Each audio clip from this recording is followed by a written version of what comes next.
সকালবেলা ঘুম থেকে উঠে এত সুন্দর কিছু গিফট পেলাম দেখুন। একদম টাটকা সবজি। আমার তো খুবই আনন্দ লাগতেছে কারণ আমার পছন্দের জিনিস বেগুন, লাউ ২ টিই আমার খুবই পছন্দের। এর ভিতরে হচ্ছে সাদা বেগুন। এটা হচ্ছে আমাদের অঞ্চলের বেগুন। তো এটা হচ্ছে আমাকে এখনই দিয়ে গেল আ আমার একজন পছন্দের মানুষ।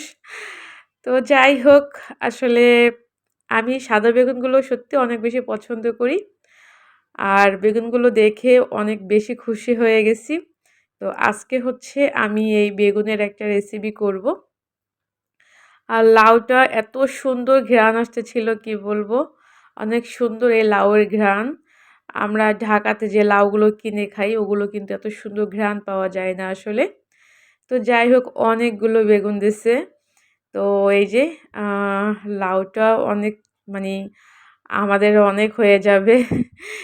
এই আর লাউটা অনেক বড় ছিল, ও আমাকে বলছিল। তো একদম কচি লাউ আসলে। তারপরে হচ্ছে এই যে বোম্বাই মরিচগুলো কিন্তু খুবই কিউট দেখতে আসলে, ছোট কিন্তু খুব সুন্দর ঘ্রাণ ছিল। মানে খেতে খুব টেস্ট ছিল বোম্বাই মরিচ ২ টা। কিন্তু আমার মেয়ে খাইছে একটা আর আমি খাইছি একটা। তো যাই হোক, সবজিগুলো দেখে সত্যি অনেক বেশি খুশি। আর যে আমাকে দিয়েছে তাকে অনেক, অনেক ভালোবাসা। তো এই তো সকালবেলা হচ্ছে এখানে চা বসানো হইছে। আমার ছোট বোন আসছে আমাকে দেখতে। আমার ছোট বোন বলতেছে, "আপু তোমার তো কদিন ধরে কোনো খবর নাই, কিছু না।" এইজন্য সকাল, সকাল দেখতে আসছে। আর যেহেতু আসলে বাসাতে সবসময় দেখা যায় তো আমি থাকি, তেমন একটা বের বের হওয়া হয় না। আবার আমি না আসলে কেমন জানেন? আমার খুব একটা খারাপ অভ্যাস আছে। আমি না সহজে কাউকে ফোন দিই না। এটা আমার খুবই একটা খারাপ অভ্যাস। আমার বাবা, মা, আমার বোনরা, আত্মীয়স্বজন সবাই এটা নিয়ে আমাকে খুব অভিযোগ করে যে আমি আসলে তেমন একটা কাউকে ফোন দিই না।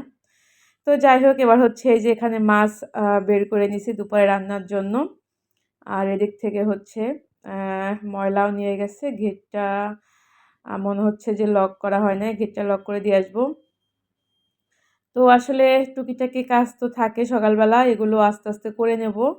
আর আসলে কি হয়েছে, কয়দিন ধরে না আমার ফজরের নামাজের পরে যে ঘুমাই, তারপরে না আমার ঘুম থেকে উঠতে অনেক বেশি লেট হয়ে যায়। দেখা যায় ১১টা, মানে 11:30 এমন বেজে যায়। মানে একদম বুয়া যখন আসে তখন আসলে আমার মানে আমি উঠি। এর আগে মানি দেখা যায় ঘুম ভাঙে, তারপর আমার উঠতে ইচ্ছা করে না, শুয়ে থাকি।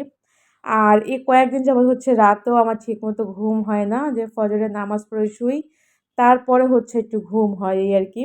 এইজন্য একদম কাজ-কাম না সব আমার পুরা এলোমেলো হয়ে গেছে।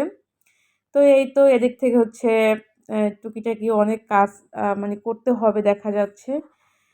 তো মেইন গেটটা হচ্ছে আমি লক করে নিলাম। কারণ এখন খুব ভয় লাগে। তো বোন হচ্ছে চলে যাবে। তো আমি বললাম, "চা খেয়ে তারপরে যাও।" ও হচ্ছে আসলে আমাকে দেখতে আসছিল যে আমার কি অবস্থা, কি খবর, কি করতেছি। কারণ দেখা যায় আমি তো হুটহাট করে অসুস্থ হয়ে পড়ি। তো এর ভিতরে হচ্ছে আমার মানি মাথার যে ডান পাশে যে মানে ব্যথা ছিল, সেটাও একটু খুব আ কেমন লাগতাছে ব্যথায় আসলে। তো এইজন্যই বোন সকালবেলা দেখতে আসলো যে মানে আসলে এখন তো সকাল নাই, অবশ্য ১১টা বাজে। সকাল আর কোথা থেকে আসে। তো দেখি কি খাবো। আ ও বিস্কিট খাবে। আমি এখানে হচ্ছে আ ড্রাই কেক আছে, এটা একটু খাবো। আসলে আস এই কয়েকদিন ধরে নাস্তাও সকালে তেমন হয় না। আবার এমনিতেই দেখা যায় যে তোকমা দানা আছে, এসিড ভিজিয়ে রাখি, হয়তো ওইটা একটু ফজরের পরে, পরে খাওয়া মানে নামাজের পরে খাওয়া পড়ে। এই, এই তো এখন ২ বোনে একটু চা খাবো আর একটু গল্প-সল্প করবো এই আরকি। আ তারপরে তো অন্যান্য কাজ আছে। তো এই তো বন্ধুরা, আজকে দুপুরে যা, যা রান্না করবো সেগুলো। তো আজকে হচ্ছে আম বেগুনের রেসিপি করবো একটা, ওটাও দেখতে পারবেন। চিংড়ি মাছের একটা রেসিপি করব।